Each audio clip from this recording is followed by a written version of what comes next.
There is a particular kind of cruelty that wears the face of kindness. It doesn't raise its voice. It doesn't slam doors. It simply arranges things very quietly, very politely, so that you are always just slightly out of reach of everything that should have been yours. Alina Voss had lived inside that cruelty for 6 years. She was not a servant. She had never been a servant. But she ate in the kitchen every single night, at a small wooden table pushed against the far wall, with a single candle, and whatever the cook had set aside before the family was served upstairs. And here is the thing that would have surprised most people, had they known. Alina had let it happen.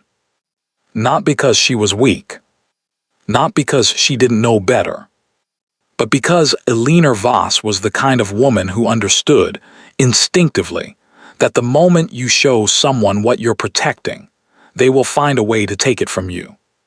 She was protecting something. She had been protecting it for 6 years.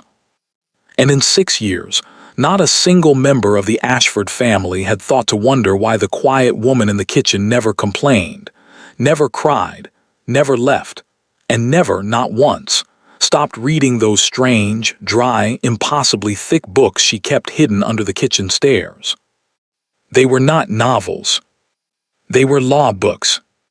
The Ashford estate sat on 400 acres of Yorkshire countryside, and on a clear morning you could stand at the east window of the upper gallery and see all the way to the river. It was the kind of view that made people feel important simply for looking at it. Alina had not been permitted in the upper gallery for 3 years. The restriction had never been stated outright. The Ashfords were far too refined for anything as direct as a rule. It had simply been communicated, the way everything in that house was communicated, through a series of cold silences, redirected conversations, and the occasional remark from Lady Ashford delivered with a smile so thin it could have cut glass. I don't think Alina needs to trouble herself with the upper floors, do you, Mrs.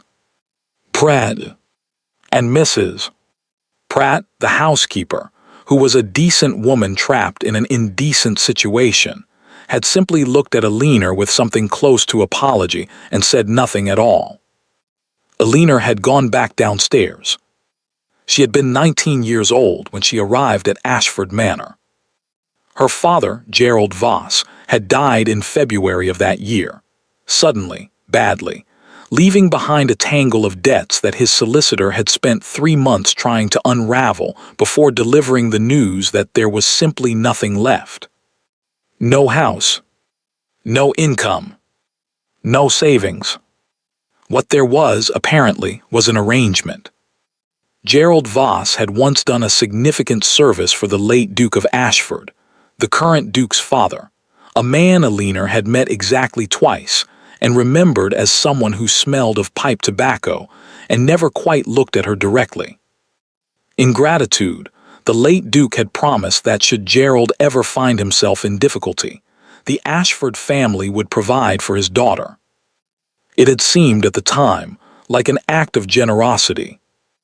Alina understood now that generosity and obligation were two very different things, and that the Ashford family had chosen, from the very first week, which one this was going to be.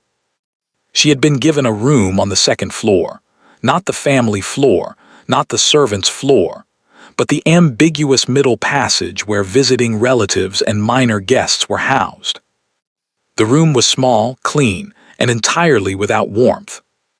She had been told she was welcome to take meals with the family.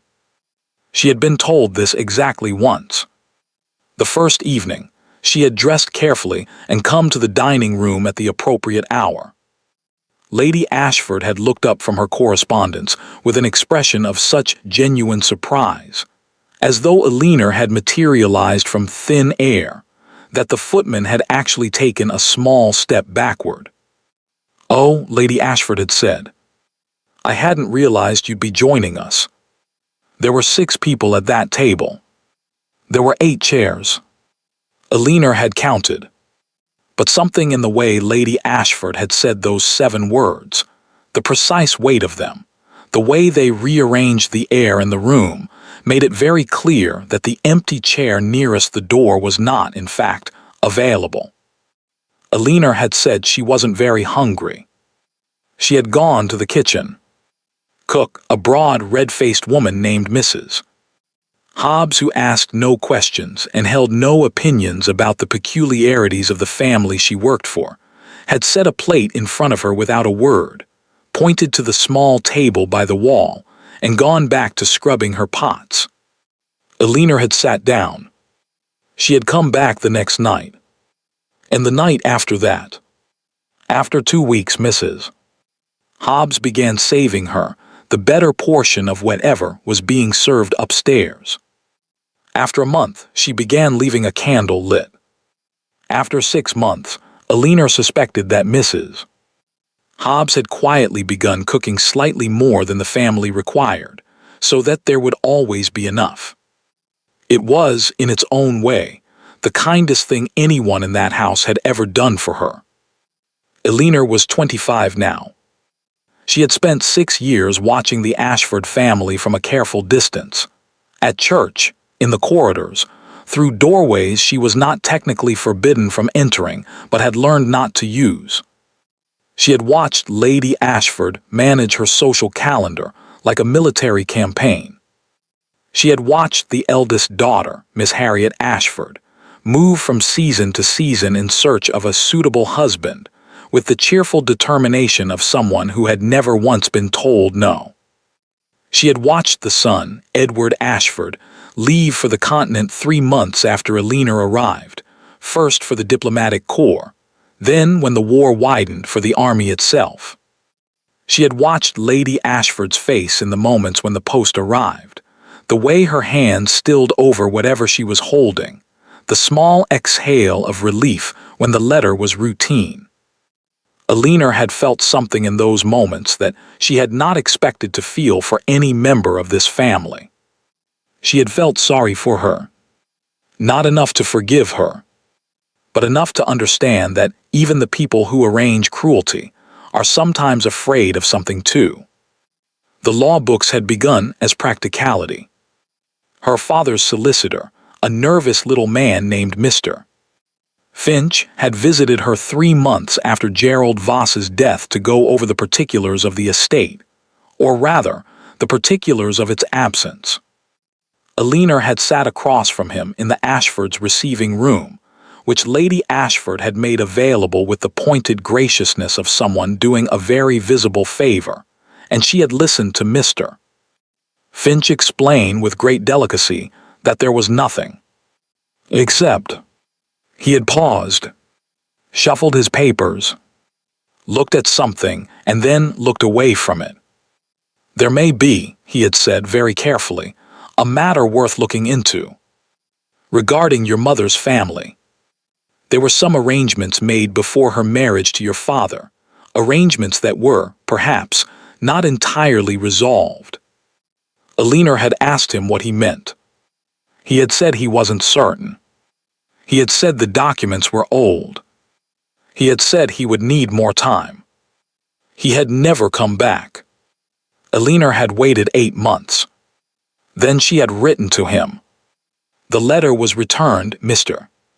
Finch had retired, the forwarding address unknown. She had written to his firm. The firm had a new solicitor who knew nothing of the matter. She had written 3 more letters to 3 different legal offices over the following year. 2 never replied. The 3rd replied to say they could not assist without documentation she did not have. It was at that point that Alina had decided she needed to understand the law herself. Not all of it. Enough.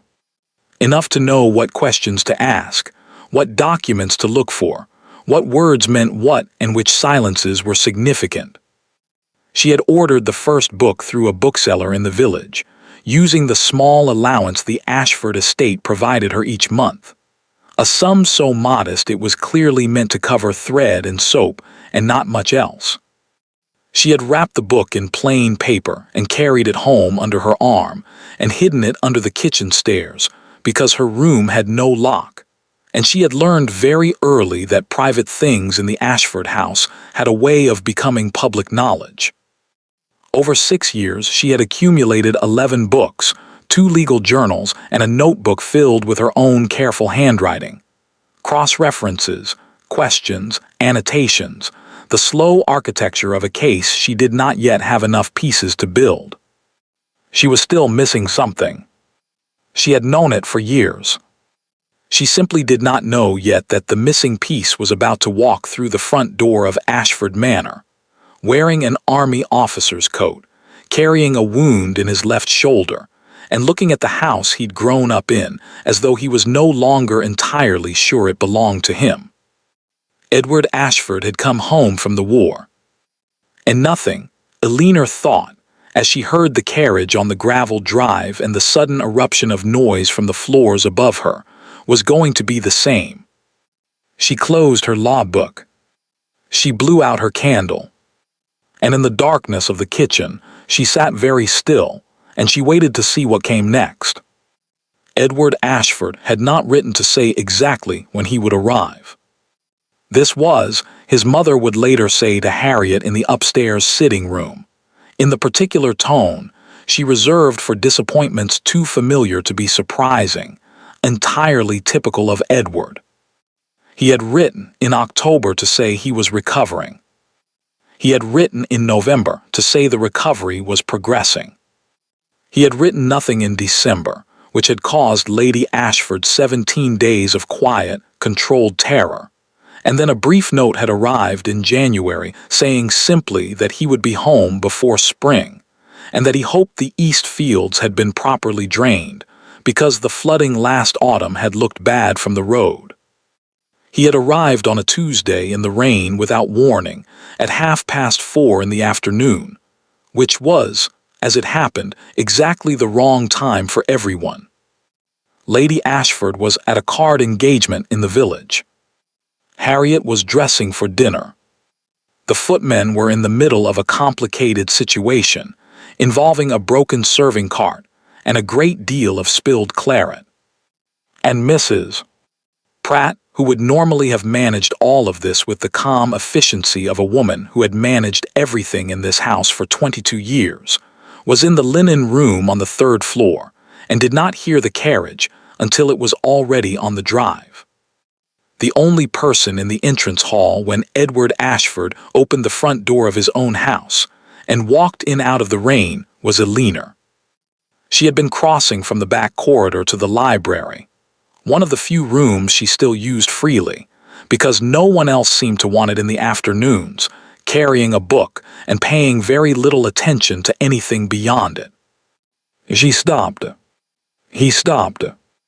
They looked at each other across the entrance hall, Eleanor with her book pressed against her chest, Edward with rain dripping from the brim of his hat and a travel bag over his good shoulder, and his left arm held at an angle that suggested, to anyone paying attention, that it had not entirely healed.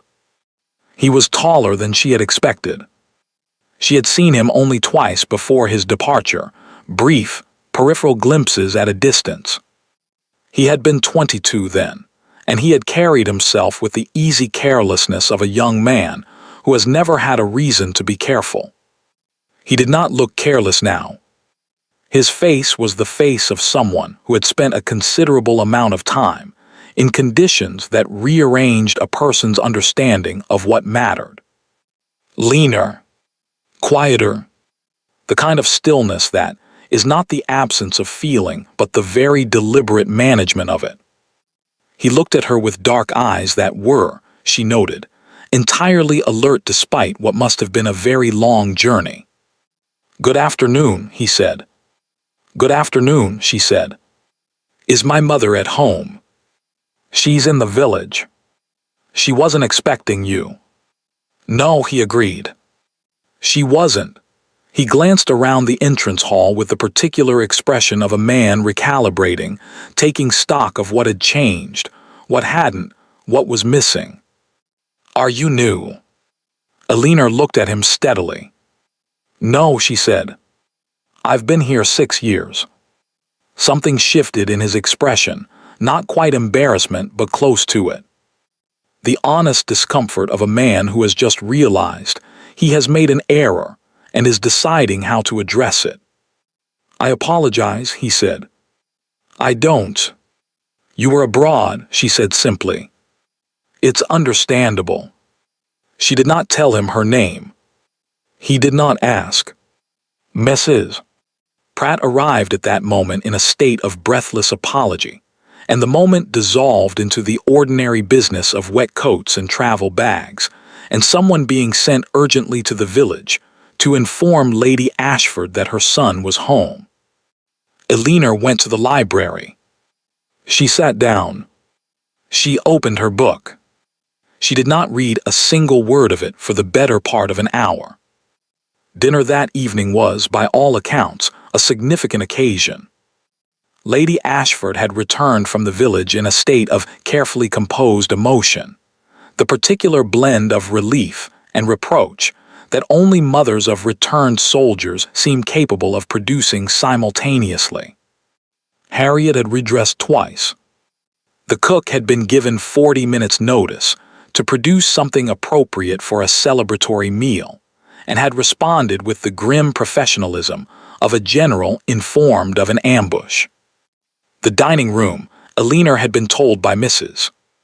Pratt, who relayed household information to Eleanor with the neutral efficiency of someone who had long ago decided that what the family didn't specify, she could manage herself, was to be set for 5. Lady Ashford had sent a note to the Pemberton family at the neighboring estate, inviting them for the occasion. The Pembertons had 2 daughters. Eleanor had understood immediately what kind of celebration this was going to be. She ate in the kitchen. Mrs.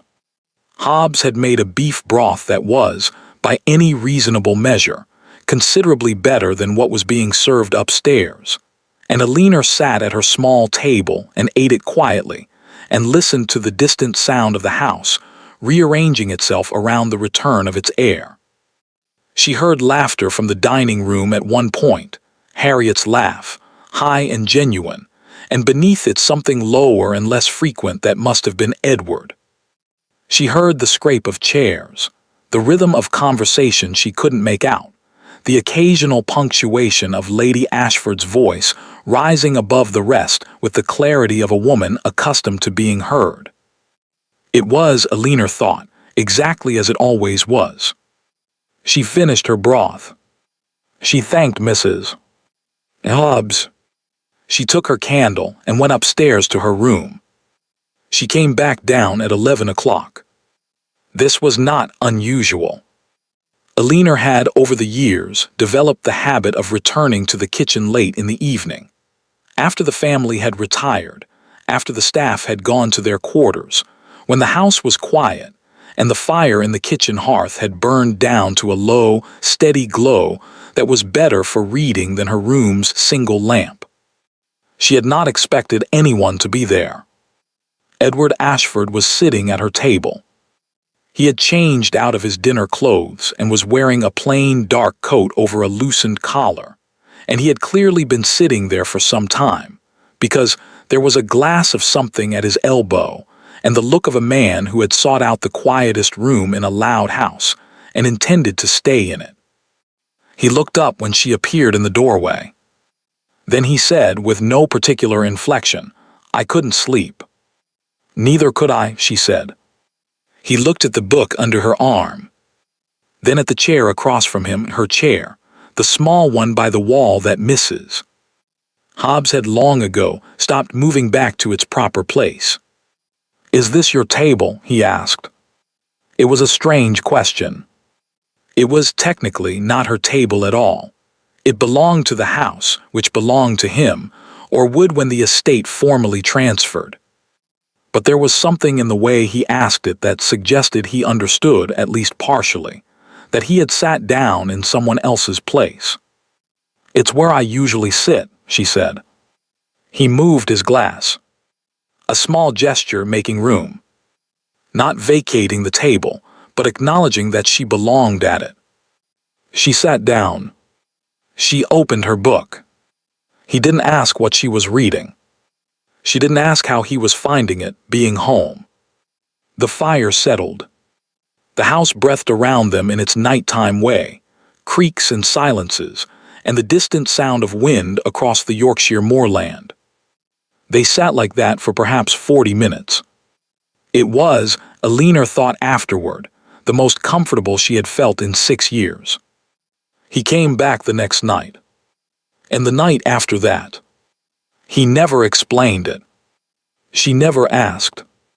She suspected that upstairs, the days had a particular texture that Edward was finding difficult.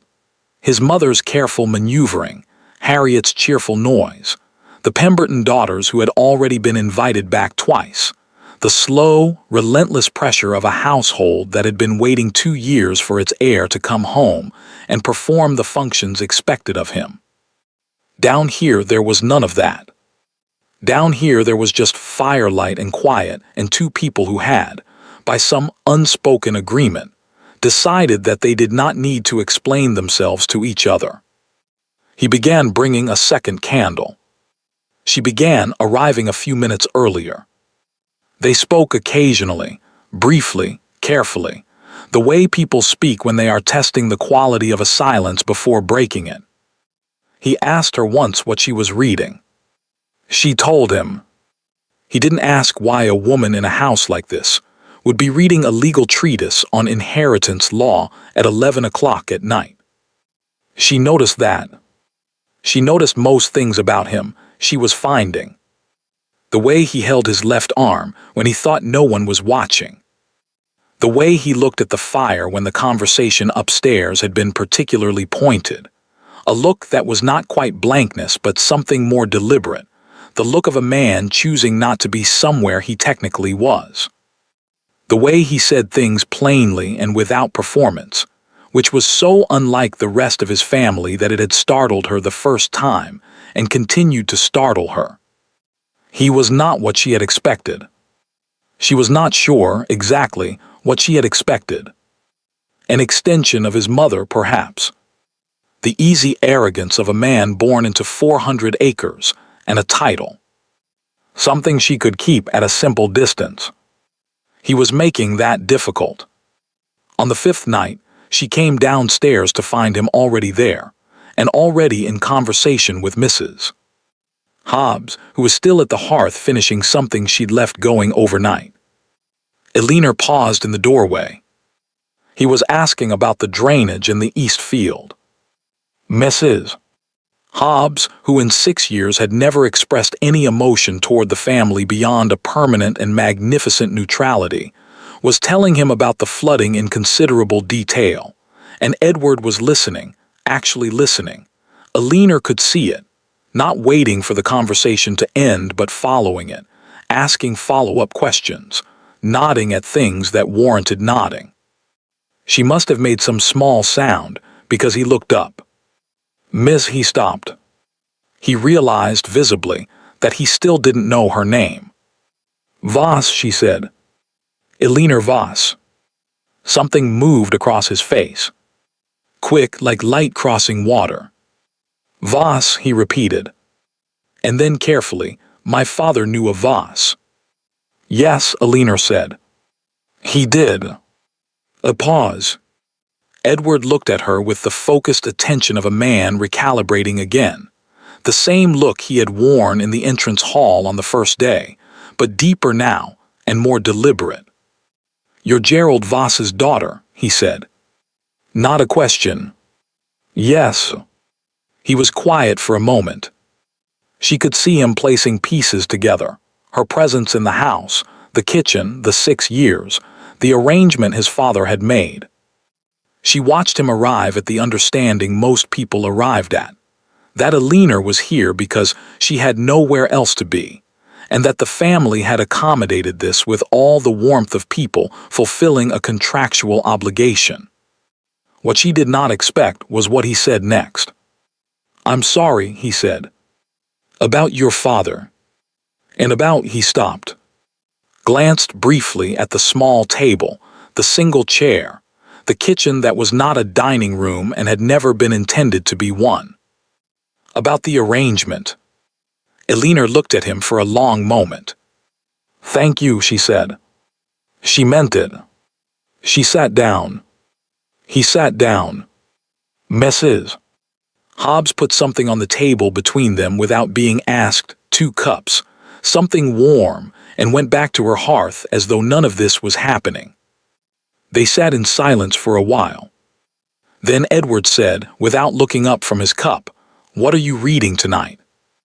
Eleanor turned the book so he could see the spine. He read the title. His eyes came up to hers. "Inheritance Law," he said. "Yes," she said. He looked at her for a moment longer, then was strictly conversational. Then he looked back down at his cup. "Interesting," he said quietly, and said nothing else. But that night, Eleanor noticed, he stayed an hour later than usual. The announcement came on a Thursday morning, delivered by Lady Ashford at breakfast with the casual precision of someone who had been planning it for considerably longer than she was letting on. Eleanor was not at breakfast, of course. She heard about it from Harriet. This was not unusual. Harriet Ashford was 23 years old and possessed of a personality so fundamentally incapable of containing information that she functioned, entirely without meaning to, as the household's most reliable news source. She did not gossip maliciously, she simply could not hold things. They spilled out of her like water from a cup that was always slightly too full. She found Eleanor in the library that afternoon, dropped into the chair across from her with the controlled urgency of someone delivering intelligence, and said, "Mother has invited the Cecilys for a fortnight." Eleanor looked up. "The Cecilys." Lady Cecily Bramwell. Harriet lowered her voice, despite the fact that they were entirely alone. "And her mother." "For a fortnight, Eleanor." "A fortnight. That's not a visit, that's a campaign." Eleanor set her book down. Lady Cecily Bramwell was, by the account of every social publication Eleanor had managed to read over the past several years, the foremost unmarried daughter of the Earl of Bramwell, a family whose fortune was old, whose connections were older, and whose interest in aligning themselves with a Yorkshire dukedom had apparently been ongoing for some time. She was also, by all accounts, extraordinarily beautiful. "Edward knows?" Eleanor asked. Harriet made a face that communicated volumes. "Mother told him this morning." "He said," she paused, seeming to search her memory for the exact words. "He said, I see," and then he asked about the East Field drainage again. Eleanor looked back at her book. "I see," she said. Lady Cecily Bramwell arrived on a Friday, in a carriage that was newer and better appointed than anything the Ashford estate kept, accompanied by her mother, 2 ladies' maids, and enough luggage to suggest she had not entirely ruled out an extended stay. Eleanor watched the arrival from the library window. Lady Cecily stepped out of the carriage and looked up at the manor with an expression that was entirely composed and entirely unreadable. Not awe, not calculation, but something carefully positioned between the two. She was tall and fair, with the kind of posture that suggested it had been corrected so many times in childhood that it had simply become structural. She was, Eleanor noted with the impartiality of someone cataloging a fact, every bit as beautiful as described. Edward was standing on the steps to receive them. Eleanor watched him bow over Lady Cecily's hand, with the practiced ease of a man who knew how to perform the required gestures. She watched Lady Cecily smile, a precise, warm, utterly controlled smile. They looked from the library window, exactly like what Lady Ashford intended them to become. Eleanor turned away from the window. The reassignment came the following morning. Mrs. Pratt delivered it in person, which suggested Lady Ashford had understood that this particular communication required a human face rather than a written note.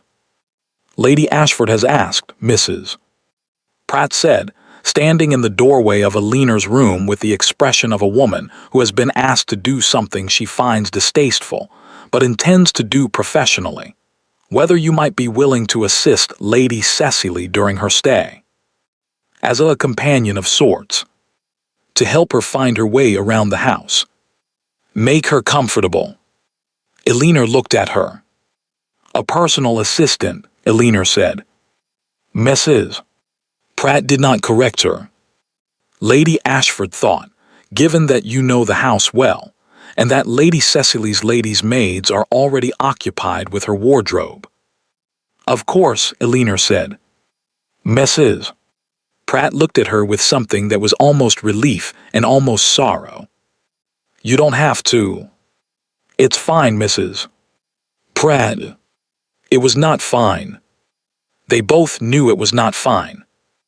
Elena had arrived at this house as the daughter of a man the late Duke had owed a debt to, and she was now being deployed as a convenience for the woman being positioned to replace her at the table she had never been permitted to sit at in the first place. But Elena had spent 6 years learning when to be still. This was a time to be still. Lady Cecily was not what Elena had expected. She had prepared herself for coldness, the particular brand of aristocratic indifference that Elena had come to understand as the default setting of women who had been told since birth that their value was architectural, that they were meant to be placed in rooms and admired, not to move through the world with any particular intention of their own. Lady Cecily was not cold. She was sharp. Not unkindly sharp, but sharp the way a person is sharp when they have spent a long time in rooms where they were expected to be decorative, and have responded by paying very close attention to everything. She received Elena in her room on the first morning, with a directness that bypassed the usual ceremonies entirely. You're Miss Voss, she said. Not a question. Yes. Lady Ashford tells me you've been with the family for some years.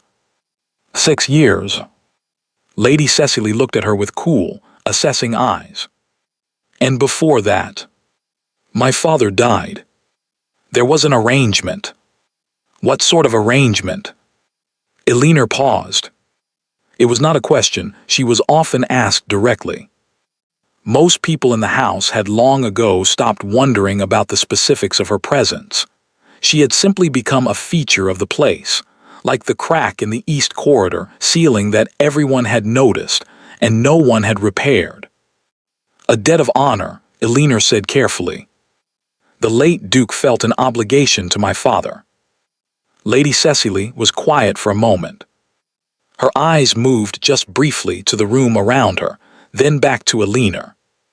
Taking stock of something. I see, she said. It was the same phrase Edward had used when told about the fortnight visit. Elena found herself wondering whether that particular combination of words meant something different when said by a person who was actually seeing. The days settled into a pattern. Elena accompanied Lady Cecily through the house each morning. The gallery, the gardens, the east wing that Lady Ashford had redecorated 3 years ago and was clearly hoping to display to advantage. Lady Cecily asked intelligent questions and listened carefully to the answers, and she treated Elena with a matter-of-fact courtesy that was so different from the rest of the household that Elena found herself slightly off balance by it. She did not perform gratitude. She did not condescend. She simply spoke to Elena as though Elena was a person worth speaking to. It was, in its way, unsettling. Edward, during these days, was managed. There was no other word for it. Lady Ashford orchestrated his proximity to Lady Cecily with the invisible efficiency of a woman who had been planning this particular sequence of events for long enough that it had become instinct. Rides arranged to happen simultaneously. Afternoons in the drawing room that somehow always required Edward's presence. Dinners where the seating placed them side by side with the inevitability of gravity. Elena watched it from the periphery. She watched Edward submit to it with the patience of a man who has survived a war and understands, at a fundamental level, that there are certain battles not worth the cost. He was not rude to Lady Cecily. He was not cold. He was simply present, in the way that a very large and very still animal is present, contained and watchful, and not entirely committed to the direction it was being guided. Elena noticed something else.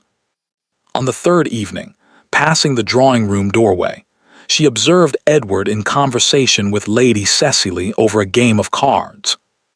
Lady Cecily said something, quietly, so Elena couldn't hear, and Edward glanced up. His eyes went, with no apparent intention, directly to the doorway. Directly to Elena. For a half-second. Then back to his cards. Elena walked on.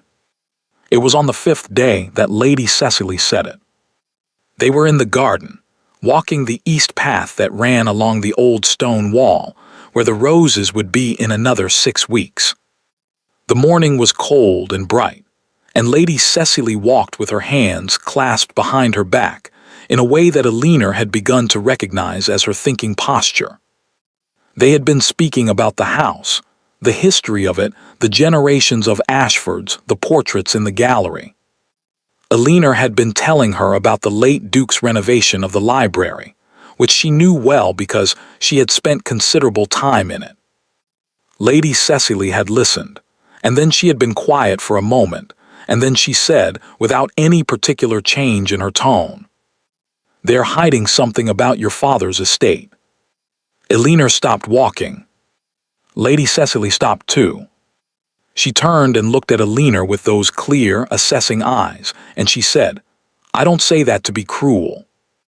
I say it because I think you may already know it, and I think you deserve to have someone say it plainly."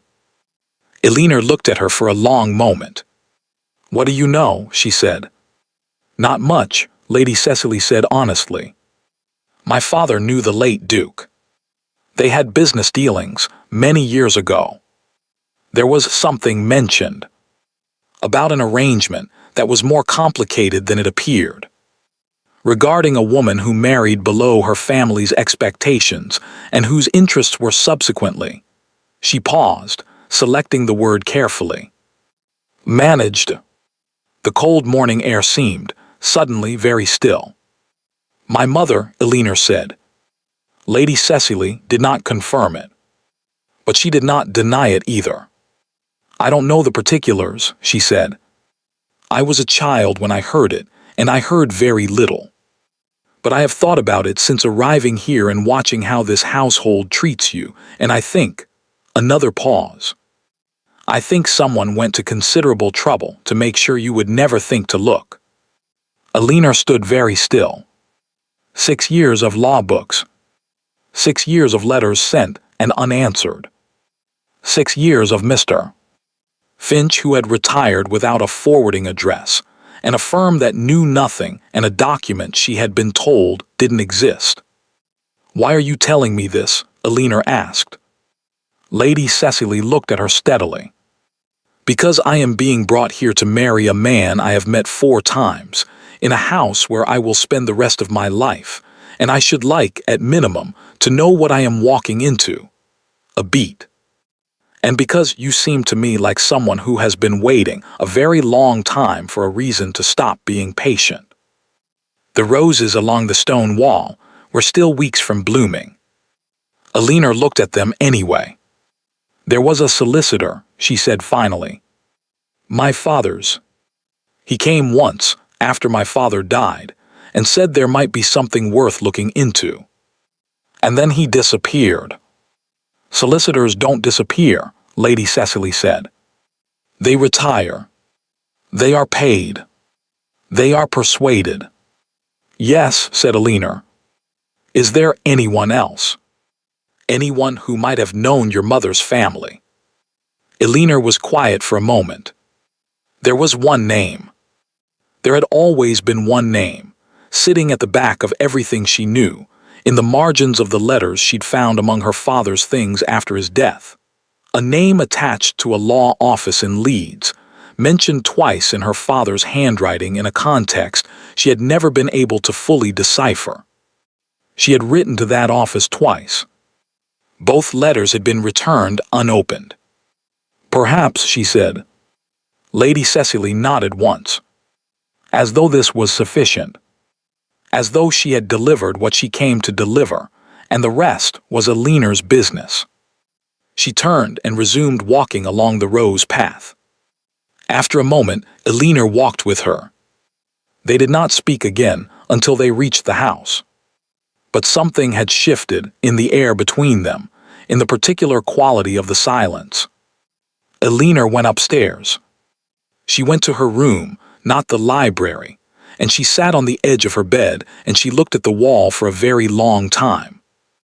Then she took out the notebook from under the loose board beneath her window, the one she had been filling for 6 years, and she opened it to a fresh page. And she began, at last, to write the letter she should have written years ago. That night, she did not go down to the kitchen at 11 o'clock. She was still writing. She did not notice, until the following morning, that she had kept Edward waiting. She noticed because Mrs.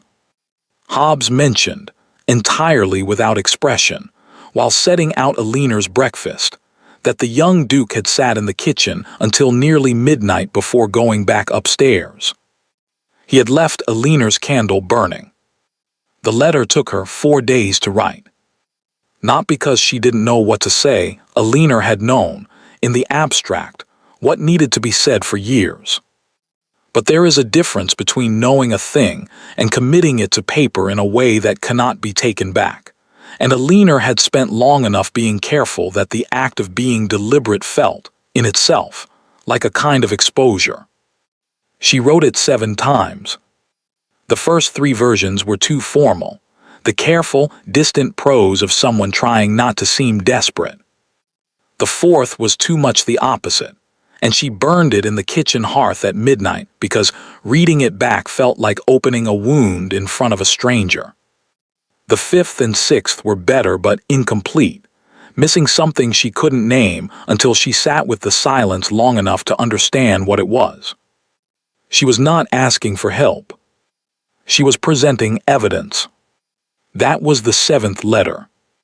Precise. Methodical. Laying out, in the clear and unembellished language she had spent 6 years learning, exactly what she knew, exactly what she suspected, and exactly what she needed from a law office in Leeds that had twice returned her letters unopened.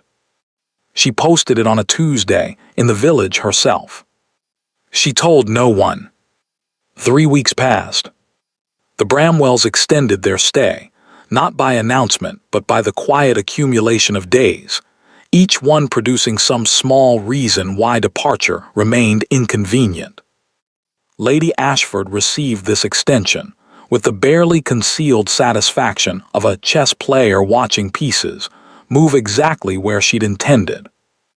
Edward endured it.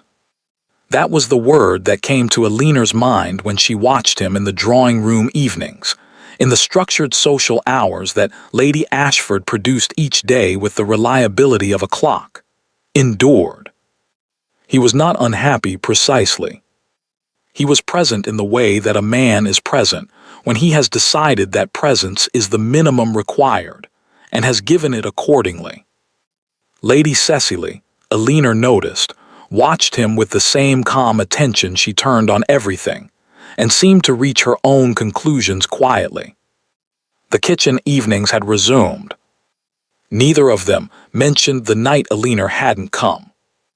It existed between them as a small, acknowledged absence, like a skipped word in a sentence that the listener fills in automatically and moves past. Edward had begun bringing things down with him. A book occasionally. Papers from the estate that he spread on the table and read, with the focused attention of a man trying to understand something that had been mismanaged for some time. He asked Aline once, casually, without particular inflection, whether she had noticed anything about the tenant records in the East Quarter. She had noticed a great deal about the tenant records in the East Quarter. They talked for 2 hours. She knew afterward that she should not have let it go on that long. That there was a particular danger in being useful to someone, in becoming the person they came to when they wanted to think clearly rather than perform. She understood the architecture of what was being built in that kitchen, in those late hours, in the particular quality of attention Edward Ashford paid her when she spoke. She understood it, and she could not seem to stop it, and she told herself firmly that there were more important things to attend to. She was still telling herself this when the reply from Leeds arrived. It came on a Friday morning in the post, addressed in a handwriting she didn't recognize. Careful, elderly, the letters slightly larger than necessary in the way of someone whose eyes had begun to require accommodation. It was not from the law office. The law office, the letter explained in its opening lines, had dissolved some years ago upon the retirement of its founding partner. The writer of this letter had been that partner's clerk for 31 years. He had, upon his employer's death the previous autumn, been charged with the task of sorting through the accumulated files of a long career, and in doing so, had come across several items that had been, in the writer's careful phrasing, set aside for reasons that were not entirely clear to him, but which he had come to feel, upon reflection, were not reasons he was comfortable maintaining. His name was Mr. Albert Holt. He was 71 years old. He wrote that he had received Eleanor's original letters, both of them, and that they had not been returned by accident. He wrote that he was sorry for that. He wrote that he would like, if Miss Voss was willing to meet. Eleanor read the letter 4 times in her room. Then she sat very still for a long while, looking at nothing in particular, feeling the strange physical sensation of something that has been held tightly for a very long time beginning, fractionally, to release. She had known there was something. She had known it the way you know a thing you have no proof of, not with the clean certainty of fact, but with the deeper, more persistent certainty of a person who has been told a story that doesn't quite add up and has spent years quietly checking the arithmetic. Mr. Holt was not the missing piece, but he knew where the missing piece was. She wrote back the same afternoon. She arranged to meet him in Leeds in 10 days' time, at an address he provided, at 2 o'clock in the afternoon. She told no one. Getting to Leeds required, among other things, getting out of Ashford Manor without generating the kind of notice that would produce questions she wasn't ready to answer. This was less difficult than it might have been, because the house, in its current state, was substantially occupied with itself. Lady Ashford was deep in the planning of a dinner party, the formal, declarative kind, with 20 guests, and a seating arrangement that she had revised 14 times and would, Eleanor suspected, revise 14 more. Harriet had developed an intense and consuming interest in a new piece of music that she was attempting to learn on the pianoforte with more enthusiasm than aptitude. The Bramwells were preparing for a brief trip to York and would be absent for 3 days. And Edward was in the North Fields. He had been in the North Fields for most of the past week, dealing with a drainage situation that had turned out to be considerably more complicated than the tenant's letter had suggested. He came back in the evenings tired and mud-spattered, and more talkative than usual, the way people become talkative after long days of physical problem-solving when their minds are still running ahead of their bodies. He had asked her, on the 4th evening, what she would do with the east pasture. She had told him. He had looked at her over his cup for a moment and said, "That's exactly right." She had gone upstairs earlier than usual that night. She took the early coach from the village on a Wednesday, telling Mrs. Pratt she had an errand in Leeds and would return by evening. Mrs. Pratt asked no questions. Eleanor suspected that Mrs. Pratt had never asked questions because she had spent 22 years in this house, understanding that the answers were frequently things she would then be obligated to act on. Leeds was gray and busy and smelled of industry, in the way that cities increasingly did, the particular combination of coal smoke and commerce that was reshaping every English town of consequence. Elinor had not been in a city of any size for 6 years, and the noise of it was briefly startling, like stepping from a quiet room into a street full of people all talking at once. She found the address without difficulty. It was a modest house on a quiet street, the kind of street that had once been respectable and was settling into a comfortable, slightly worn middle age. The door was answered by a woman of about 50 who showed Elinor into a sitting room that smelled of old paper and was furnished with the cheerful clutter of a man who has spent his life working with documents and never entirely stopped. Mr. Albert Holt came in 5 minutes later. He was exactly as she had imagined from his letter, small, careful, carrying his 71 years in the particular way of men who have spent their lives seated at desks, slightly curved at the shoulders, with very bright, very attentive eyes above a face that had been weathered by decades of reading small print in inadequate light. He shook her hand with both of his. "Miss Voss," he said, "I am very glad you came." "Mr. Holt," she said, "I have waited 6 years for this meeting." "I know," he said. "I am sorry for that. Please sit down." He told her about her mother first. Her mother's name had been Catherine Ashford. Elinor had known this. She had known her mother's maiden name, had grown up knowing it, had simply never connected it to the Ashford family of Yorkshire, because her father had never once spoken of his wife's origins with any specificity, and the Ashford family had never once spoken of her mother at all.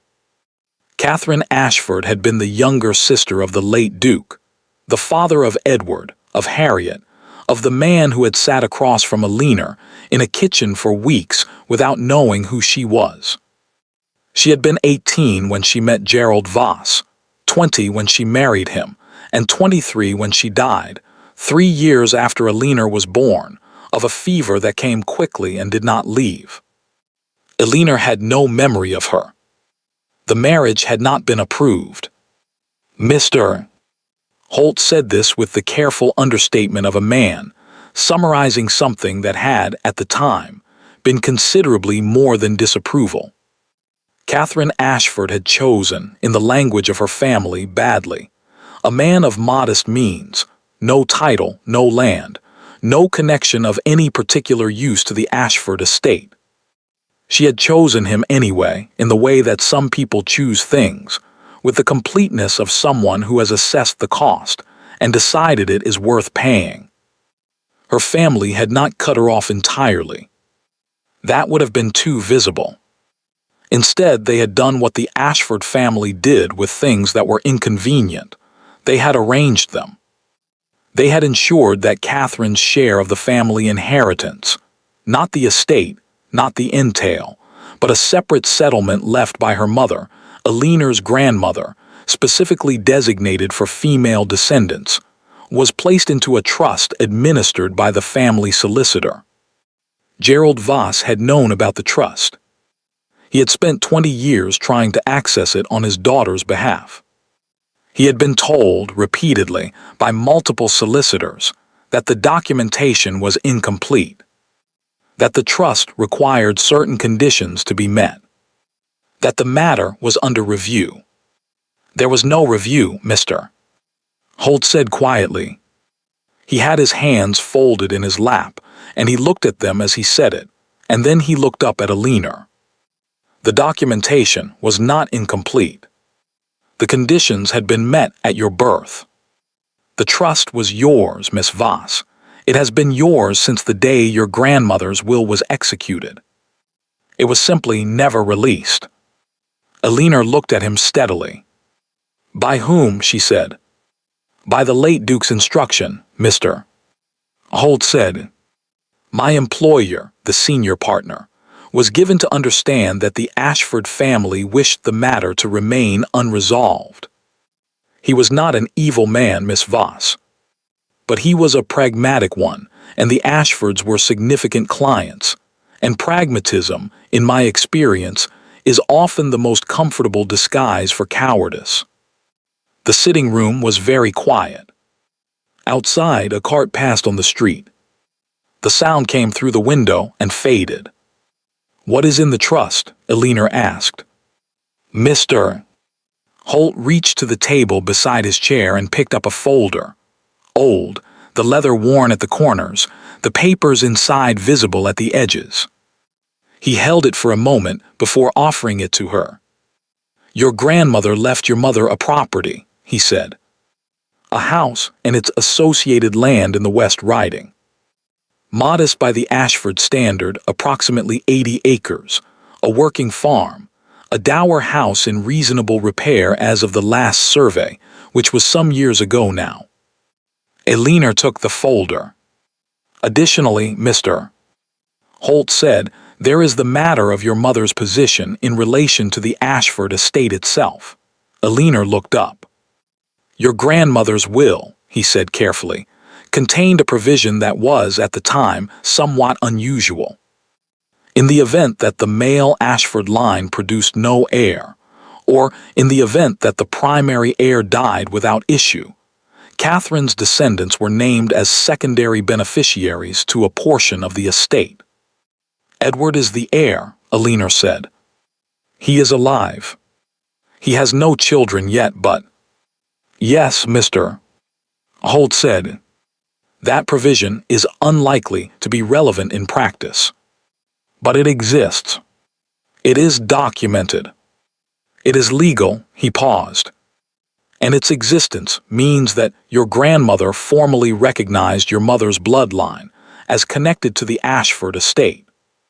Which means, Miss Voss, whatever the family chose to pretend, you are not here as the recipient of a charitable arrangement." He looked at her with those very bright, very attentive eyes. "You are here," he said, "because it is, in a very specific sense, your family's house." Eleanor sat with this information for a long time. Mr. Holt did not rush her. He poured tea that his housekeeper brought in, and he sat across from her with the patience of a man who has been carrying something heavy for a long time and has finally set it down, and he let her read. The documents were old but clear. Her grandmother's handwriting in the original will was small and precise. The trust documentation was thorough. The property records were attached, surveys, tenant records, a letter from a land agent dated 15 years ago describing the farm as productive and well-maintained. 80 acres. A house. Hers. Had been hers, technically and legally and without any valid dispute, since the day she was born.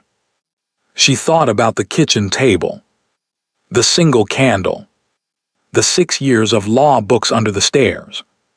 She thought about the letter from the firm that had said they could not assist her. She thought about Mr. Finch, who had seen something in those papers 26 years ago and had been persuaded, or paid, or frightened into retirement before he could tell her. She thought about Edward, last Tuesday, spreading estate papers on the kitchen table and asking her what she would do with the east pasture. She thought about the upper gallery she had not been permitted to enter for 3 years. She did not cry. She was, she found, entirely beyond crying about it. What she felt was not grief. It was the cold, clarifying sensation of a person who has been standing in a fog for 6 years and has stepped, finally, into clear air, and can see exactly how far the fog extended and exactly what it was hiding. "What do I need to do?" she said. Mr. Holt nodded, as though he had been waiting for exactly this question, as though it was the question that indicated she was ready. "There is a solicitor in Leeds," he said, "a reputable firm, entirely unconnected to the Ashford family, who I believe would be willing to take your case." The documentation is sound. The trust is unambiguous. There will be resistance. I know there will be resistance, Eleanor said. And it will not be comfortable. No, she agreed. I don't imagine it will be. Mr. Holt looked at her for a moment. Your mother, he said, was the most determined person I ever encountered. She decided to marry your father despite everything, and she did it, and she never, as far as I know, expressed a moment of regret. He paused. I only met her twice, but I have thought of her often over the years. I think she would have found the situation you have been placed in intolerable. She would have, Eleanor said. She did not know this. She had no memory of her mother, and no stories that hadn't been filtered through her father's grief-softened recollections. But she believed it completely. She took the late coach back. She arrived at Ashford Manor at 8:30 in the evening, came in through the side entrance, went up to her room, and sat on the edge of her bed with the folder on her lap and her hands folded on top of it, and the strange, ringing silence of a woman who has just been handed back something that was stolen from her before she was old enough to know it was gone. She heard the household settling around her, the sounds of evening dinner concluded, the family dispersing to their separate occupations. She heard at some point footsteps on the kitchen stairs. She looked at the folder for a long time. Then she put it carefully back under the loose board beneath her window, next to the notebook, and she went downstairs. Edward was already there. He looked up when she appeared in the doorway. Something in his face shifted. A brief, unguarded movement quickly settled. You were in Leeds, he said. She looked at him. Mrs. Pratt told you. Mrs. Pratt told my mother. My mother told me to see if I knew what you were doing there. A pause. I said I didn't. You didn't, Eleanor said. No. She sat down at her table. Mrs. Hobbs had gone to bed, the kitchen was theirs, the fire low and steady, the house quiet around them. Edward was watching her with the focused, patient attention he brought to things he was trying to understand. Are you all right? He said. It was such a plain question. So entirely without performance. Yes, she said. And then, because it was true, I think so. He didn't ask anything else. He reached across the table and moved the candle slightly, so the light fell better where she was sitting. It was such a small thing. Eleanor looked at the candle for a moment. Then she looked at Edward Ashford, sitting across from her at the kitchen table in his own house in the firelight, watching her with eyes that were, she understood with a sudden, unwelcome clarity, not at all the eyes of a man who thought of her as a charity arrangement. Edward, she said. It was the first time she had used his name. He went very still. I need to tell you something, she said. And I need you to hear all of it before you say anything. He looked at her for a moment. Then he folded his hands on the table, and he nodded. And Eleanor began. She told him everything. Not quickly, not in the breathless, uncontrolled way of someone releasing pressure that has built too long. Eleanor had spent 6 years learning to say things precisely, and she said this precisely. Her mother's name, the trust, the property in the West Riding, Mr. Finch, who had vanished, the letters returned unopened, Mr. Holt in his cluttered Leeds sitting room with his bright eyes, and his folder of documents that had been sitting in a dead man's filing cabinet for 30 years. She told him about her grandmother's will. She told him what Mr. Holt had said about the late Duke's instructions. She told him about the kitchen stairs and the law books and the 6 years of careful, patient, methodical preparation for a conversation she had not known exactly when she would be ready to have. Edward did not speak. He had said he would hear all of it, And he did, sitting absolutely still across the kitchen table with his hands folded and his eyes on her face, and the firelight moving across his features in a way that made it difficult to read him, which she suspected was not an accident because Edward Ashford, she had come to understand, managed his expressions with the same deliberate care that he managed everything else he didn't want to lose control of. She finished. The kitchen was very quiet. Outside, the wind had come up across the moors, the particular low sound it made when it was moving fast, and there was nothing to slow it. A sound Alina had fallen asleep to for 6 years and still sometimes found, in spite of everything, comforting. Edward looked at the table for a long moment. Then he said, "My father knew. It was not a question." "Yes," Alina said. "He knew who you were. He knew about the trust. He knew about the property." He said each sentence separately, as though he was setting them down in a row and examining them. "And he brought you here anyway." "I think," Alina said carefully, "that the arrangement served 2 purposes. It fulfilled the obligation to my father, publicly, visibly, while ensuring that I remained close enough to be managed and too dependent to make trouble." Edward looked up at her. "You were never dependent," he said. "No," she said. "But they didn't know that." A long silence. "How long have you known?" he asked. "About your mother's family. About the connection to us." "I suspected something for 5 years," she said. "I knew yesterday." He absorbed this. "Yesterday," he repeated. "Yes." He looked at her, and for a moment the careful management slipped, just fractionally, and she saw something underneath it that was not quite anger and not quite anguish but occupied the space between them with the weight of both. "You came down here tonight," he said. "After finding that out yesterday. You came and sat at this table." "I always come," she said. Alina, it was the first time he had used her name. She felt it land somewhere it probably shouldn't have. "I didn't know how else to begin," she said honestly. "I needed to tell someone and she stopped. Chose the next words carefully. "You are the person I think most clearly with. I don't know when that happened. But it's true." Edward looked at her for a long moment. Then he stood up and walked to the hearth and stood there with his back to her, one hand on the mantelpiece and his left arm held at that angle she had learned to recognize. "Why didn't you tell me sooner?" he said. "Not the documents. I understand about the documents. But the kitchen. The gallery. He stopped. She could see his shoulders, the tension across them. "Why didn't you say anything?"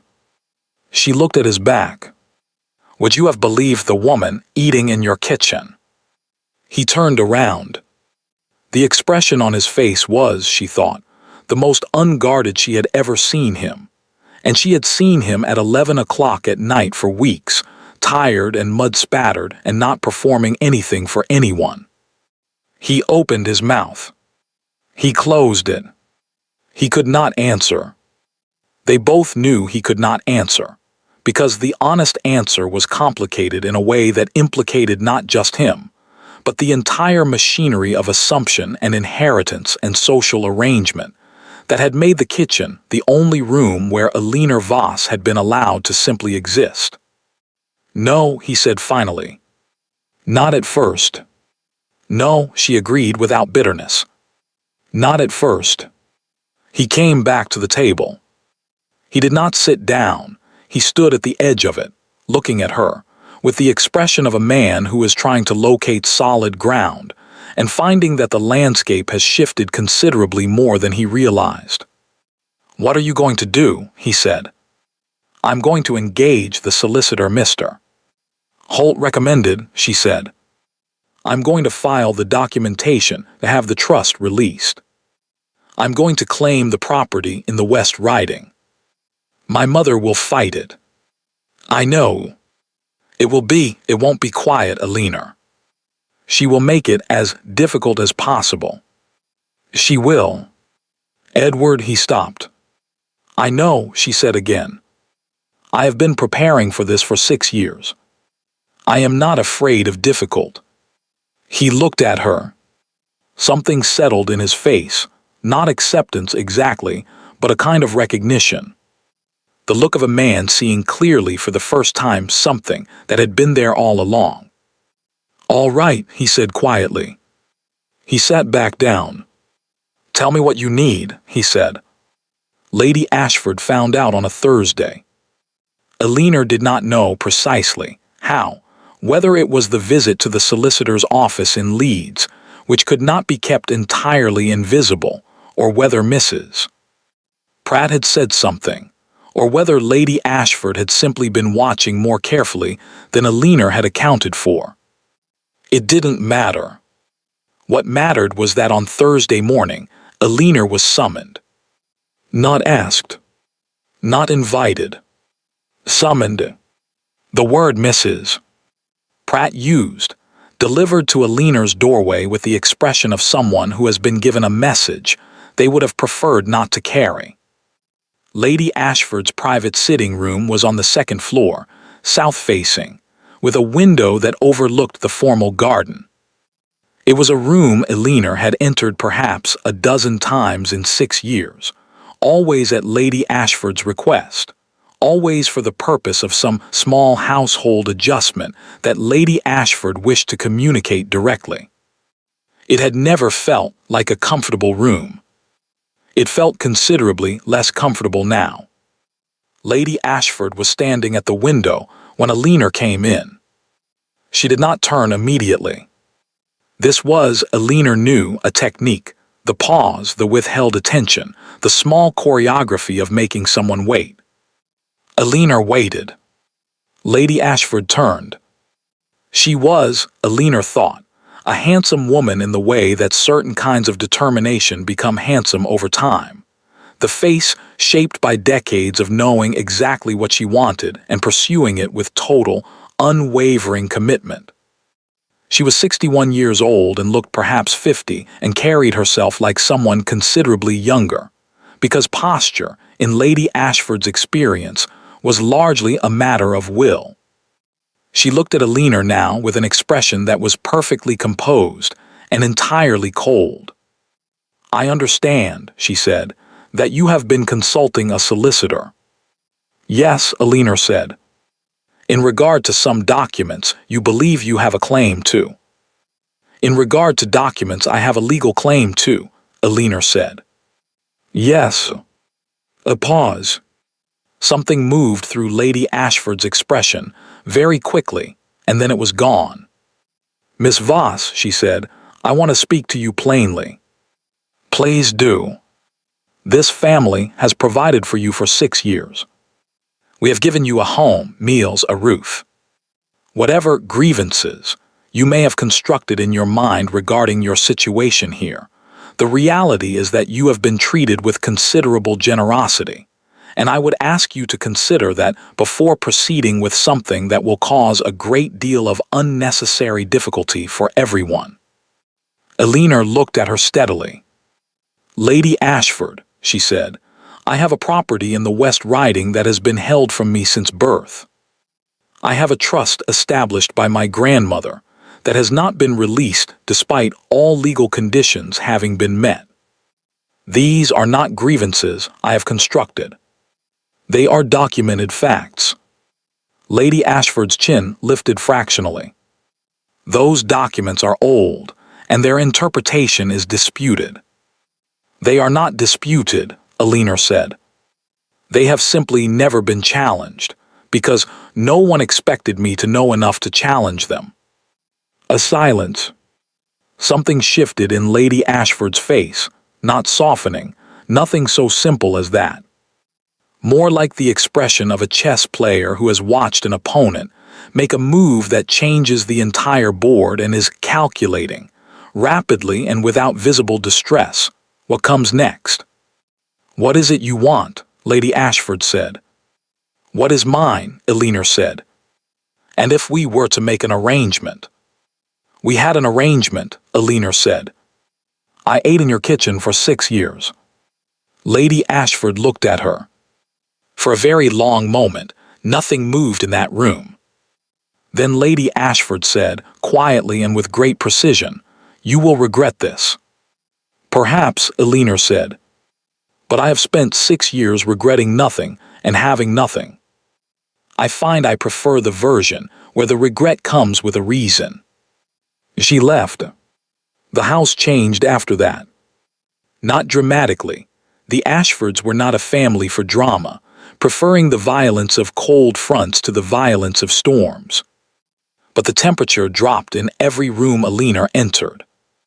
Harriet, who was constitutionally incapable of sustained coldness, continued speaking to Eleanor with her usual warm disorganization, but did so now with the slightly anxious look of someone aware they were violating a protocol and uncertain how seriously to take it. The Bramwells returned from York. Lady Cecily found Eleanor in the library on the second morning and closed the door behind her. "I hear things are moving," she said. "They are," Eleanor said. "Good." She sat down in the chair across from Eleanor, with the composed directness Eleanor had come to associate with her. "My mother is asking questions about the nature of the legal matter." Lady Ashford told her it was a minor estate dispute involving a dependent. "That's one way to describe it," Eleanor said. "I told my mother," Lady Cecily said, "that I believed it was considerably more than that, and that I thought the Ashford family's handling of it reflected poorly on their character." Eleanor looked at her. "Lady Cecily, I am being brought here to marry into this family," she said calmly. "I think I am entitled to form a view of their character." A pause. "Besides, I told you 6 weeks ago that someone had gone to considerable trouble to make sure you would never think to look. I am glad you looked." Eleanor was quiet for a moment. "It may make things difficult for you," she said, "if you are seen to be." "Miss Voss," Lady Cecily looked at her with those clear eyes. "I have been managed and maneuvered and positioned my entire life. I think I can manage one conversation with my mother." Eleanor found herself, unexpectedly, almost smiling. Edward said nothing to his mother. This was, Eleanor came to understand, a more powerful statement than anything he could have said. Lady Ashford had clearly expected either his intervention on her behalf or his confrontation, some form of active engagement that she could work with, respond to, redirect. His silence gave her nothing. He continued to attend dinner. He continued to ride out to the estate each morning. He continued in the evenings to come down to the kitchen. He did not tell Eleanor what conversations were happening upstairs. She did not ask. But one evening he came in and sat down and was quiet for longer than usual, and eventually he said, "My mother offered your solicitor a settlement to drop the case." Eleanor looked at him. "My solicitor declined," she said. "I know. She told me." He was looking at the fire.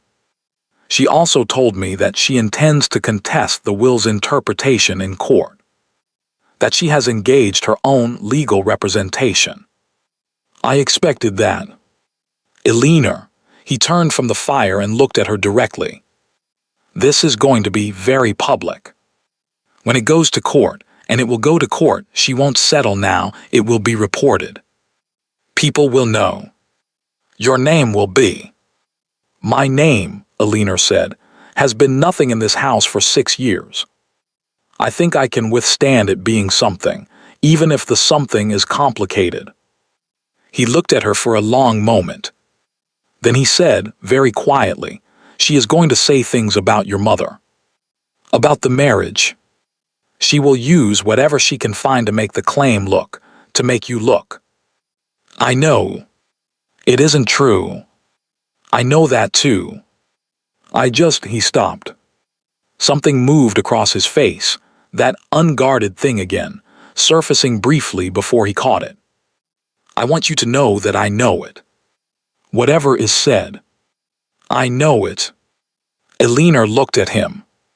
The fire was low. The house was quiet around them.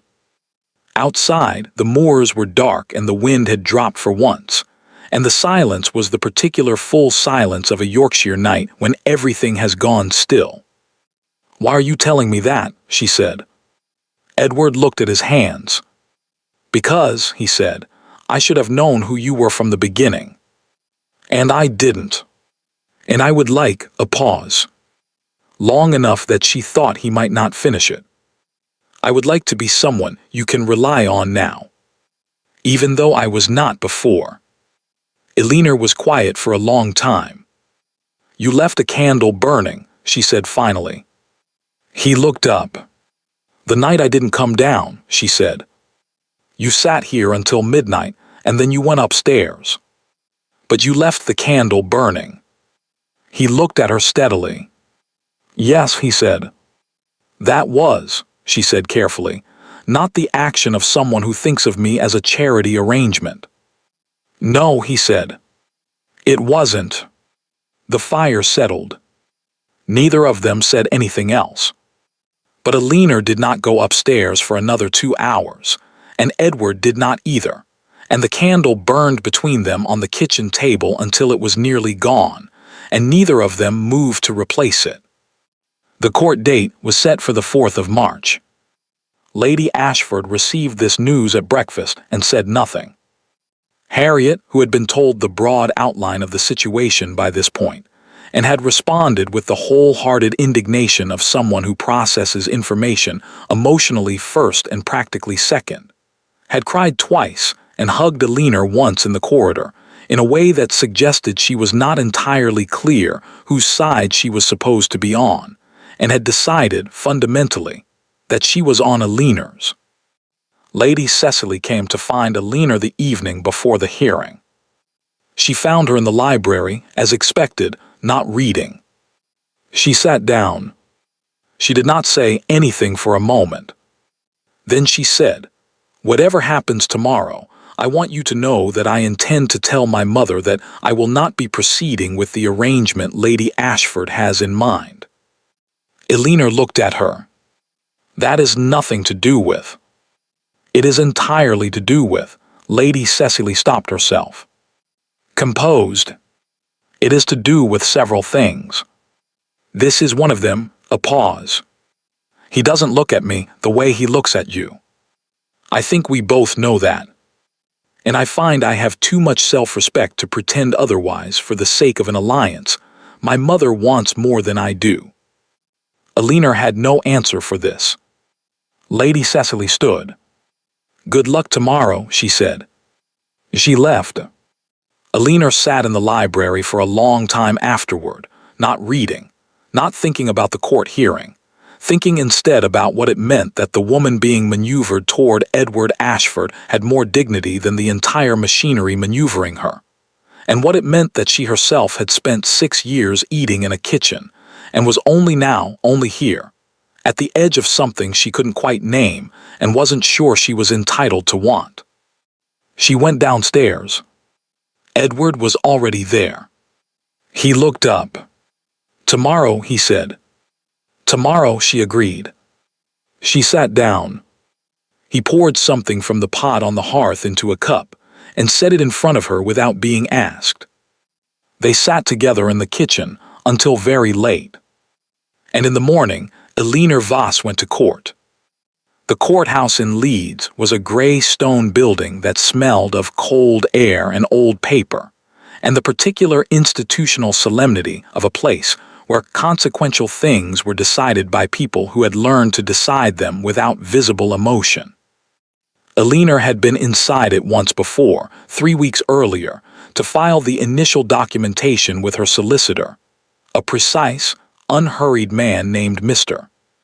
Caro, who had reviewed the Holt documents with the focused attention of someone reading something they found genuinely interesting, and had said, at the end of that meeting, that he believed the case was as solid as any he had handled in 20 years of practice. He had also said, with the honest qualification of a man who respected her enough not to manage her expectations. The Ashford family's representation will not make it simple. Solid cases can be made complicated. Be prepared for that. She had been prepared. She was standing outside the courthouse on the 4th of March in a gray coat and her best pair of gloves, more prepared than she had been for anything in her life. What she had not prepared for was Edward. He was standing at the top of the courthouse steps. He had not told her he was coming. She had not asked him to come. She had, in fact, spent the coach journey from the village constructing a careful internal architecture of self-sufficiency. She had done this alone for 6 years. She would do this alone today. She did not need. He saw her at the bottom of the steps. He came down. He did not say anything. He simply fell into step beside her and walked with her up the steps and through the door. And Alina, who had been preparing to be alone, found that she could not immediately locate the part of herself that had been so certain she preferred it. "You didn't have to come," she said. "I know," he said. They went inside. Lady Ashford's solicitor was a man named Mr. Forsyth, tall, silver-haired, with the practiced confidence of someone who had spent 40 years in courtrooms, and understood that the first thing you establish is not your argument but your authority. He established it immediately. The will, he argued, was clear in its original intent, but ambiguous in its application. The trust conditions, properly interpreted, had not been met. The relevant clause required documentation of legitimate descent that the claimant could not, he suggested, produce to the necessary standard. Furthermore, the trust had been administered in good faith by the late Duke, whose stewardship of the estate had included the provision of housing and support to Miss Voss for a period of 6 years at considerable personal expense to the family. A provision that demonstrated, he argued, not concealment but generosity. He said the word generosity the same way Lady Ashford said it. Alina noticed that. Mr. Carol rose. He was, Alina had come to understand, the opposite of Mr. Forsyth in almost every way quieter, smaller, entirely without performance. He spoke the way a person speaks when they are confident the words will do the work, without requiring additional assistance from his posture or his voice. He produced the trust documentation, the grandmother's will, the original letter from Mr. Finch to Gerald Voss, which Mr. Holt had found in the files and which stated, with uncomfortable clarity, that the trust conditions had been met and that release of the funds was pending family review, a review that had apparently been pending for 26 years. He produced the birth record. He produced the marriage certificate, Catherine Ashford to Gerald Voss, 1802, witnessed and registered and entirely legal. He produced 3 letters from the late Duke's personal correspondence, letters that Mr. Holt, in his 31 years of filing, had kept copies of, because he had been a man who understood that documentation had a way of becoming important when people assumed it had been destroyed. The letters were not incriminating in the way of confession. They were incriminating in the way of pattern, the late Duke writing to the senior partner about the Voss matter, the Voss trust, the advisability of maintaining the current administrative arrangement, the importance of ensuring that the matter remained, in his word, settled. Mr. Forsyth objected to their admissibility. The judge admitted them. Alina sat through 4 hours of proceedings with her hands folded in her lap and her face composed and her attention absolute, tracking every argument, every counter, every citation, the way she had tracked things for 6 years in the margins of law books at a kitchen table. Beside her, Edward was still. Not the stillness of disengagement. She knew his stillness well enough by now to read it. This was the stillness of someone paying very close attention and managing, with considerable effort, a response to what he was hearing that he did not wish to produce in a public room. At one point, Mr. Forsyth characterized Alina's mother's marriage as a regrettable departure from family expectations that had placed an unfortunate burden on the estate. He used the word unfortunate 3 times. He used the word burden twice. Alina felt Edward go very still beside her. She put her hand briefly on the table between them, not touching him, just present. A small signal. He exhaled slowly and did not move. The judge took 40 minutes. Alina spent those 40 minutes in a small anteroom with Mr. Carroll, who reviewed his notes with the calm of a man who had done what he could do and was now in the territory of outcomes. Edward stood by the window. He had brought coffee from somewhere, 2 cups, which he had handed to Alina and Mr. Carroll without comment, keeping none for himself. Alina drank hers. "Whatever happens, Mr. Carroll said, at some point in the 40 minutes, the documentation is in the record now. If the decision today is not in your favor, we appeal. The foundation is solid." "I know," Alina said. "Thank you." He nodded and went back to his notes. Edward was still at the window. Alina looked at him, his profile, the gray March light coming through the glass, the left arm held at its angle. "Edward," she said. He turned. "Thank you for coming," she said. He looked at her for a moment. "Thank you for telling me," he said. "That night. In the kitchen." "You heard all of it," she said. "I said I would," he said. She looked at him. There was, she thought, something in the way Edward Ashford said he would do a thing and then did it, the complete absence of theater around it. No announcement, no visible effort. That was the most dangerous thing about him. It was the thing that had made the kitchen impossible to leave. The thing that had made him impossible to keep at the careful distance she had intended. She had intended a great deal of things over 6 years that had not survived contact with 11 o'clock and firelight, and a man who asked what she was reading, and then actually listened to the answer. She looked away from him. Mr. Carroll was called back into the courtroom. The judge's decision was 17 minutes long. Alina would remember almost none of the words. They blurred into the formal language of legal finding, citations and precedents, and the careful grammatical architecture of a conclusion. What she heard through it were the shapes of things. The trust was valid. The conditions of release had been met. The documentation demonstrated a pattern of administrative delay inconsistent with good faith management. The property in the West Riding was to be transferred to Alina Margaret Voss as the legal heir of Catherine Ashford Voss within 60 days. Mr. Forsyth requested an appeal. The judge noted the request and denied it. Outside, on the courthouse steps, the March air was cold, and the sky was the particular white of a day that had not decided whether to be overcast or clear, and had settled on both simultaneously. Alina stood at the top of the steps and looked at Leeds, the streets, the buildings, the ordinary busy afternoon of a city entirely indifferent to what had just happened inside the gray stone building behind her, and felt something she had not felt in so long that it took her a moment to identify it. Not triumph. Something quieter than triumph. Something that felt, she thought, like standing up straight after years of carrying something heavy and discovering that your spine still remembered how. Edward came to stand beside her. He did not say anything immediately.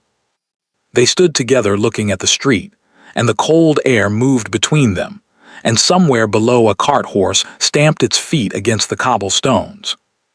80 acres, he said finally. In a dower house, she said. In the West Riding. Yes. Have you seen it? Not yet, she said. I intend to. He nodded. I'd like to come, he said. When you go. If you'd allow it. Eleanor looked at him. He was looking at the street below, not at her, which she understood by now was the way Edward said things he meant most seriously. Looking away, so the words could exist in the air between them without the additional weight of his eyes. Why, she said. He was quiet for a moment. Because it's yours, he said. And I'd like to see the things that are yours. Eleanor looked at him for a long time. The city moved around them. A woman walked past with a child on each hand. A vendor on the corner below called something to a passerby. The horse stamped again. All right, she said. They were met at Ashford Manor by Mrs. Pratt, who opened the door with her usual composure and the additional quality, Eleanor noted, of a woman who had been waiting to see how this day had resolved and was relieved by whatever she saw in their faces. Lady Ashford was in the upstairs sitting room. She did not come down. Harriet came flying down the main staircase approximately 30 seconds after Eleanor crossed the threshold, which meant she had been watching from the upper landing, and she grabbed both of Eleanor's hands and said, "Tell me everything," with the wholehearted urgency of someone for whom other people's consequential days are experienced almost physically. Eleanor told her the essential facts. Harriet burst into tears, the happy kind, which Harriet produced with the same ease and lack of self-consciousness as every other emotion she had. She hugged Eleanor again, longer this time, and Eleanor, who had not been hugged by anyone in 6 years, stood in the entrance hall of Ashford Manor and let it happen. Over Harriet's shoulder, she saw Edward watching from the foot of the stairs. He looked, she thought, like a man who had arrived somewhere and was not entirely sure of the protocol for acknowledging it. She looked at him. He looked back. Harriet pulled away, wiping her face with her sleeve in a way Lady Ashford would have found appalling, and said, "What happens now?" "Now," Eleanor said, "I have a great deal to organize." She did not go to the kitchen that night. She went instead to the library, because there were things to write, plans to begin, the practical machinery of a new situation to set in motion. She had written to Mr. Carew. She had written to Mr. Holt. She had begun a list of what would need to happen, and when, and in what order. The property would need to be assessed. The survey was 15 years old. The tenants would need to be introduced to their new landlord. The dower house would need inspection. There were accounts to open, arrangements to make, the entire complicated practical architecture of a woman who had had nothing and now had something, and needed to understand, precisely and completely, what that something was. She was in the middle of this when the door opened. Edward came in. He looked at the papers spread across the library table, the lists, the letters, the notes in her small, precise handwriting, and he looked at her. And then he crossed the room and sat down across from her in the chair that had always been, technically, available to anyone. He didn't ask what she was working on. He could see what she was working on. He pulled one of the blank sheets toward him and picked up the pen she wasn't using. "Tell me about the tenants," he said. "What do you know so far?" She looked at him. "Edward, you've been managing this alone for 6 years," he said, not looking up from the paper.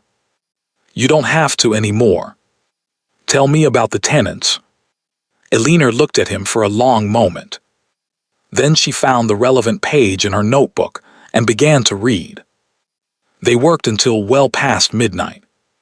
Lady Ashford came to Eleanor's room the following morning. Eleanor opened the door and stepped back, and Lady Ashford came in and stood in the center of the small room, looking at it briefly, as though she was seeing it for the first time, which Eleanor suspected she was. The room was very small. The lamp was inadequate. The view from the window, was the side of the garden wall. Lady Ashford looked at these things with an expression that Alina had not seen on her face before and could not entirely name. Then she looked at Alina. "I want to be clear," she said, "that I intend to maintain my position regarding the administration of the trust." "That is your right," Alina said. "And I want to be clear that what happened, the arrangement, was my husband's decision, not mine." Alina waited. "That doesn't," Lady Ashford stopped. Something moved through her face, and she brought it back under control with visible effort.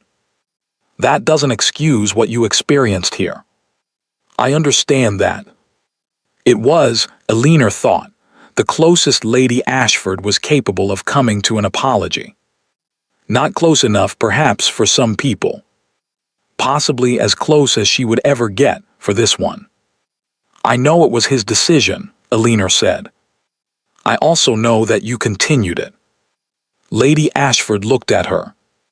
"Yes," she said quietly. "I did." "What will you do now?" Lady Ashford said. "I'm going to see my property," Alina said. "And then I'm going to decide." Lady Ashford nodded once, the small, precise nod of a woman who has understood something she would have preferred not to. She left. Alina stood in her small room with the inadequate lamp and the view of the garden wall and felt, for the first time, that she was standing in it by choice. They went to the West Riding on a Thursday. Edward rode.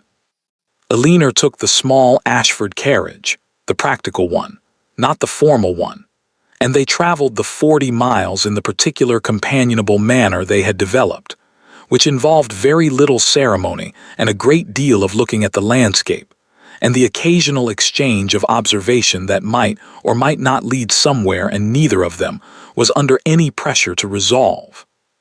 The property was more than Alina had expected. Not larger, the 80 acres were 80 acres, modest and working and unpretentious. But the land was good.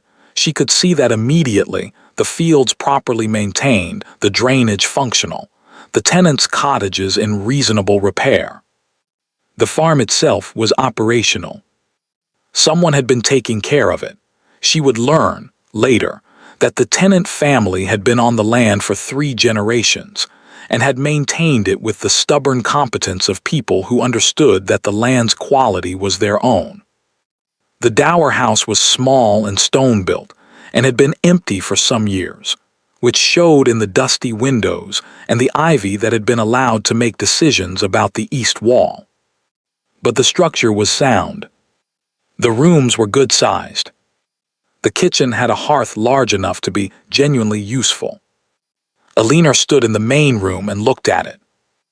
Edward stood behind her, slightly to the left, where he tended to position himself when he was looking at something she was looking at, not beside her exactly, but close enough that she was aware of him, which she suspected he was aware of her being aware of, and neither of them had addressed this directly.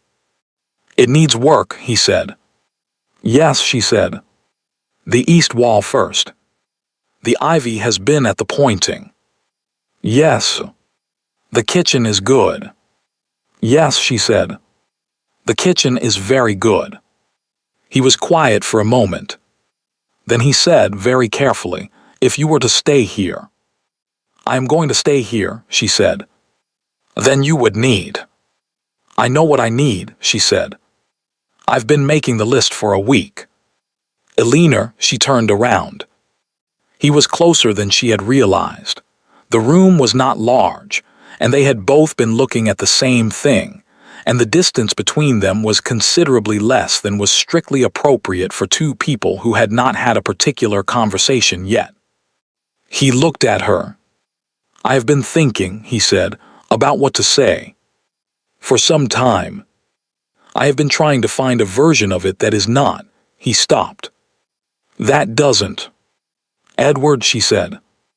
"I am aware," he said, "that the timing is. I am aware that you have only just." "Edward," he stopped. She looked at him. This man who had sat across from her in a kitchen for weeks and brought a second candle, and asked what she was reading and actually listened, and left the light burning when she didn't come, and who had come to Leeds without being asked, and stood beside her through 4 hours of proceedings, and said I'd like to see the things that are yours without looking at her because some words need air and not eyes. Ask me, she said. He looked at her. I don't want you to go to the West Riding, he said. Or I do. This is yours and you should have it. But I don't want you to go to it alone. And I. He reached out and took her hand carefully, as though checking first whether it was something she would permit, and when she didn't move, holding it with the steady, unglamorous certainty of a man who has finally said the thing he meant. I would very much like, he said, to have the right to follow you here. Alina looked at their hands. That, she said, is a very lawyerly way to propose. Something broke open in his face, a smile she had seen only in fragments before, in firelight, in unguarded moments. She saw the whole of it now. I've been spending too much time in the kitchen, he said. Yes, she said. You have. She looked up at him. Ask me properly, she said. He did. She said yes. Outside, the West Riding stretched in every direction. The long, particular light of a Yorkshire afternoon falling across 80 acres of good working land, across fields that had been managed and maintained by people who understood that the quality of the land was something worth protecting, across a stone house that needed its east wall attended to, and its windows cleaned, and its ivy persuaded back to a more reasonable position. It was, Alina thought, exactly enough. It was, she thought, considerably more than she had been given. She intended to make the most of both. 1 year later. The east wall of the dower house had been repaired in September, the ivy cut back to something that could reasonably be called decorative rather than structural. The windows had been cleaned in October. The kitchen hearth, which had turned out to be even better than it first appeared once the chimney was properly swept, had been in daily use since November. It was now March. Alina stood at the kitchen window with her coffee and looked out at the West Riding in the early morning light, the fields beginning to show the first uncertain green of a season that had not quite committed to itself yet, the tenant cottages with their wisps of morning smoke, the long stone wall along the eastern boundary that she had walked twice now and intended to walk again when the ground dried out. Behind her, she heard footsteps on the stairs. Edward came into the kitchen in the unhurried way he moved in the mornings, coat not yet on, collar open, the left arm held somewhat better than it had been a year ago, which the doctor attributed to rest, and Alina attributed to the fact that he had stopped pretending it didn't hurt. He came to stand beside her at the window and looked at the fields. Frost tonight, he said. Possibly, she said. Mr. Hartley thinks not. Mr. Hartley was wrong about the frost in January. Mr. Hartley was wrong about the frost in January, she agreed. He reached past her for the coffee pot with the easy familiarity of a man entirely at home in a kitchen, which Edward Ashford was, she had discovered, in a way that had surprised approximately everyone except Alina and Mrs. Hobbs, who had simply nodded when told, as though this confirmed something she had already worked out. He poured his coffee. He stood beside her at the window. The morning light moved across the fields. The wedding had been in June. Small Alina's choice, and Edward had deferred to it without argument, which she had noted and appreciated. The Ashford Chapel, a dozen people, Harriet crying from the moment the ceremony began and continuing at intervals throughout the breakfast afterward, with the cheerful lack of self-consciousness that was entirely and completely Harriet. Lady Cecily had sent a letter. A good one, warm in the precise, unsentimental way that Lady Cecily was warm, wishing them well and noting, in a postscript, that she had found a very satisfactory arrangement of her own with a gentleman in Derbyshire who had, she wrote, the considerable virtue of having suggested it himself rather than having it suggested to him by their respective mothers. Elinor had read that postscript twice and smiled. Lady Ashford had attended the wedding. She had sat in the front pew on Edward's side, and she had worn grey silk, and she had not cried. And at the breakfast she had spoken to Elinor, briefly, correctly, with the stiff and genuine effort of a woman attempting something she found difficult and had decided, for reasons Elinor suspected had as much to do with Edward as with anything else, to attempt anyway. It was not warmth. Elinor did not expect warmth. But it was presence. It was the choice to be there, in a grey silk dress, at a wedding she had not wanted, and to speak to the woman she had placed in a kitchen for 6 years as though that woman was now, officially and irrevocably, her daughter-in-law. Elinor had accepted it for what it was. She was learning that year the difference between what she wanted and what was possible, and the particular quiet satisfaction of finding that the possible was often, when you looked at it honestly, enough. They divided their time between the West Riding and the Ashford estate, an arrangement that had been Edward's suggestion and Elinor's modification, because Elinor had wanted it clear, from the beginning, that the West Riding was not a country retreat but a working property with working tenants whose landlord they were, and that being their landlord was not a title she intended to hold at a comfortable distance. She had met every tenant family in the first month. She had learned their names and the names of their children and the particular difficulties of each parcel of land and the history of the agreements her grandmother had established, which turned out to be fair and sensible agreements that had simply been allowed to become outdated. She updated them. She did this with Mr. Carroll's assistance and Edward's input and the careful documentation she had been trained by 6 years of necessity to produce. And when it was done, she had a set of agreements she could stand behind, and tenants who understood without ambiguity who they were dealing with. Edward had watched this process with the expression she had come to know as his paying close attention expression, which looked, to the uninformed observer, like stillness, but which she had learned to read as the opposite. "You're going to be better at this than I am," he had said one evening, reviewing her notes. "Different," she had said. "Not better. Better," he had said, and gone back to the notes. She had not argued. She was learning, also, the particular satisfaction of being known accurately by a person who had no interest in flattering you and every interest in telling you the truth. Harriet had come to stay for a fortnight in February. She had arrived with too much luggage, and a new piece of music she was determined to master, and opinions about the East bedroom wallpaper that she delivered with the cheerful conviction of someone who considers interior decoration a matter of moral importance. Elinor had listened to all of it. She had also, at some point in the fortnight, found herself sitting with Harriet at the kitchen table in the middle of the afternoon, coffee between them, the February light gray and flat through the window, and realized with a small and genuine surprise that she was enjoying herself. Not performing enjoyment. Not managing the situation. Simply sitting in a kitchen with someone, talking, in the comfortable disorganized way that Harriet talked, and finding it entirely pleasant. She had thought about this afterward. She had decided that 6 years of careful self-containment was a reasonable response to 6 years of circumstances that had required it, and that she was not obligated to maintain the containment now that the circumstances had changed, and that Harriet Ashford was, underneath the noise and the luggage and the opinions about wallpaper, a person who was entirely without malice and rather good company. She had invited her back for April.